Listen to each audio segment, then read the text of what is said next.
Look at this beautiful trout. This beautiful trout that Ben caught us. Hey guys, this is Songbird Ultralight. I'm going to show you how I fillet fish.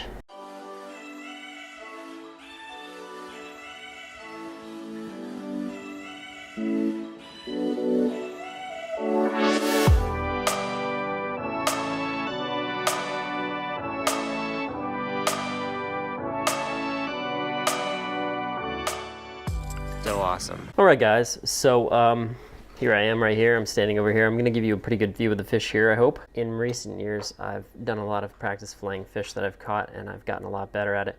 You see just how much meat is on this large trout here that we got from our friend. Big, big keeper. It's already been cleaned out with the gills and everything. Like, it's ready to cook whole. I'm not sure that anyone here is going to want to eat the fish that way necessarily. So I'm thinking what I'll probably do is fillet it up and cook it in a more traditional manner, something that they're used to seeing. But once the fish is cleaned out like this, you can kind of flush out some of the blood you can see there. You see that red there?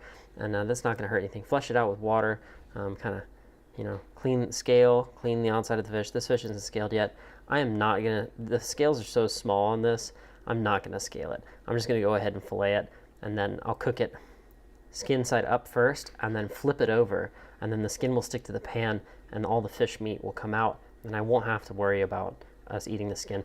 Hadley doesn't eat the skin anyway. With this wild caught fish, I don't have a report of how safe the water is there, and removing that skin and the fatty layers around the different parts of the fish, like the belly and stuff like that, is going to keep the number of contaminants that we might ingest, which you can find a list of those online.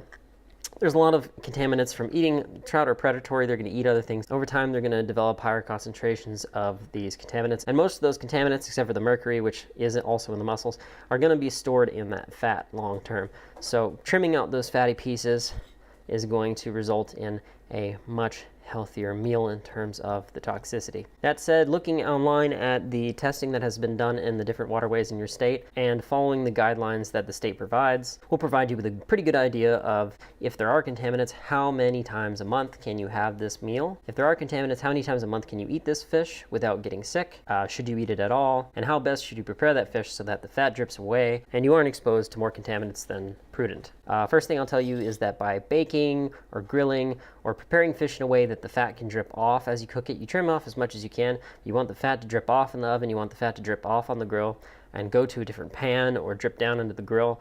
That way you're leaking away as many of those contaminants as possible. See, this fish has kind of been sitting for a little bit. It's still very fresh, but it's going to have a little bit of that mucus on the outside. That's fine. That's not anything that we're going to worry about. We're going to wash the fillets when we're done, okay? So he's already made this cut down here into the gills, and you absolutely could cook the whole fish. You could scrub the outside, scale the outside. You could absolutely cook the whole fish.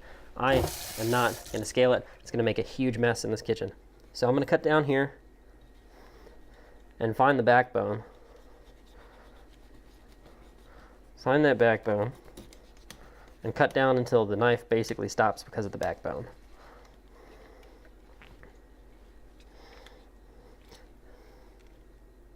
And then I'm going to use the flexibility of this knife, and I'm going to push down towards the table. And I'm going to follow the bones. I'm going to try to angle it down like this. Angle it down like this so that I don't miss any back meat. I'm going to follow the bones on the fish, let the knife do the work, and get a fillet out of this.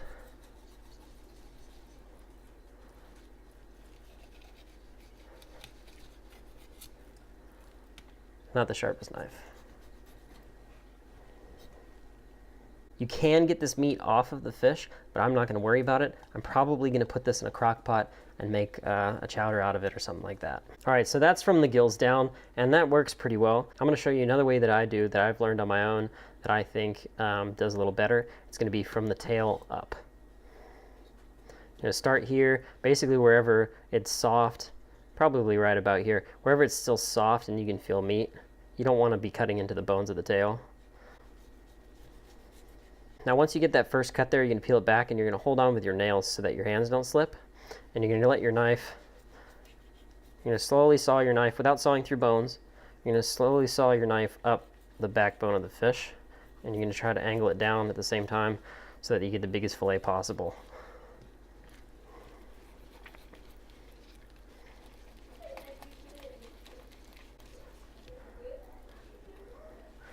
All right, we're going to keep following the spine up here. Where we have a little trouble, we're going to let the knife do the work and just focus on doing smaller cuts and not going as deep, and then we can fold the fish back and we can make more cuts later.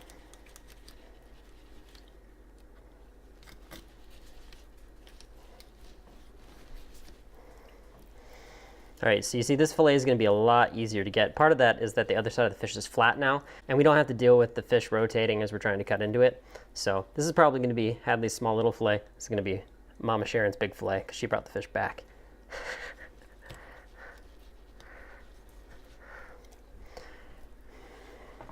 All right, so this is the hard part here. We've kind of got some bones in the way. We haven't made a very deep cut because we had some difficulty with this knife that isn't quite as sharp as it could be. So we're just going to fold this big fillet back like this and expose the meat and kind of let the tip of the knife cut away at the strands that are holding it and kind of try to keep it close to that backbone.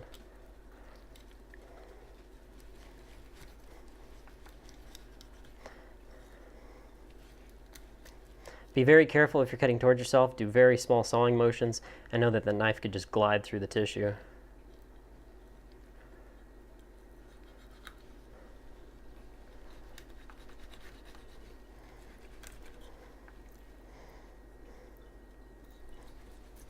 One thing I like about starting with the knife and having the backbone facing you is that any meat that's lost because the tip goes through in the wrong place is going to be in that belly fat area.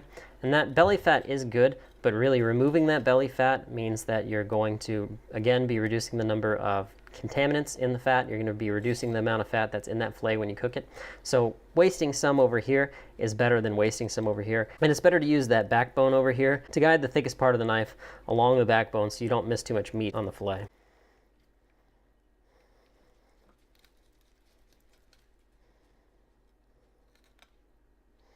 Now you can do this on the other side too. I never really do. But as I've pulled it back here, it makes it a lot easier to see where the bones are. And you see I can just make these little cuts.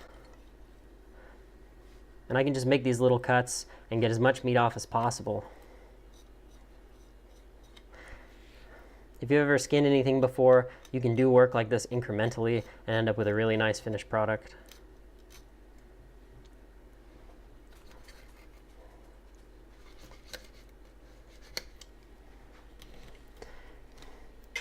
Right, as you can see, this second fillet is going to be a lot bigger and a lot nicer. That's usually how it turns out for me, but you still got two pretty nice fillets. This one's going to be a lot thicker. This one's going to cook very fast. You're probably going to cook this 2 minutes aside. You're probably going to cook this one 3 minutes aside. All right, now like I said, you see this white flesh here? That's the belly meat. We're going to want to cut the fillet like this and cut around as much of that belly fat as we can and remove that so that it's not tainting the fillet. If there are any contaminants in it, that's going to make the meat so much safer to eat. And a lot of times with really fatty fish like carp and other fish that people say don't taste good like bluefish, removing that fat is going to make the fillet taste much more like a normal fillet of fish. Look how big that fillet came out, Mama Sharon. It's beautiful. So that's a more traditional looking fillet right there. That's like what you might get in a restaurant. Maybe, you know, a little bit more complete, but we've removed a lot of the belly fat here. So on this side, the second fillet for me is always better. And we get a lot bigger fillet, but there are going to be more bones in it. You can pick those bones out with tweezers before you cook the fish, but I find it easier to just use a fork while you eat and kind of pull the flesh apart and pull the bones out when the meat's soft. Again, like I said, I'll probably put this rest of this fish in a crock pot with some broth and try to make like a fish chowder of some kind. Even if we don't want to eat the meat that's in here, we can use the broth and make some really tasty ramen and stuff like that. So I'm looking forward to doing that. There's a lot of really good stuff on here. The only thing is if you're looking to avoid the contaminants, you don't want to boil, you don't want a crock pot because those contaminants are going to be more concentrated in that broth, in that soup pot. If you got a nice little stream high up in the mountains, definitely go ahead and try the fish soup. But I'm going to wrap these up and put them in the fridge, wash them off and put them in the fridge, and then we'll enjoy these tomorrow probably, so they're nice and fresh. Last thing, guys, a lot of times when you fillet a fish, and I think they do this with sushi as well, correct me if I'm wrong in the comments, but letting the fish rest overnight, you think, oh, if I eat this right out of the water, it's going to taste really good. Usually not. Usually you want to let the fish, usually you kind of want to let the juices, the fish, the blood, the interstitial fluid kind of drain out so that you just have firm, like dry flesh left over. You don't want that fishy, watery interstitial fluid you can see shining on my hands there. If you let your fish set overnight, I think it tastes better. Soaking it in salt water or soaking it in some kind of marinade might make up for the difference, but I like to let my fish sit for at least a few hours before I cook it. Well, that's about it, right? Yeah. Awesome. Pretty big pieces. Thank you guys for watching. Thank you to Ben for catching us this fish, and Mama Sharon for bringing it home. That's Hadley's mom. That's my future mother-in-law. Awesome stuff. If you like this video, if it helped you out, if you have any comments about I did it wrong and you have a better way to do it, please leave a comment. Please like and subscribe, and we'll see you in the next video.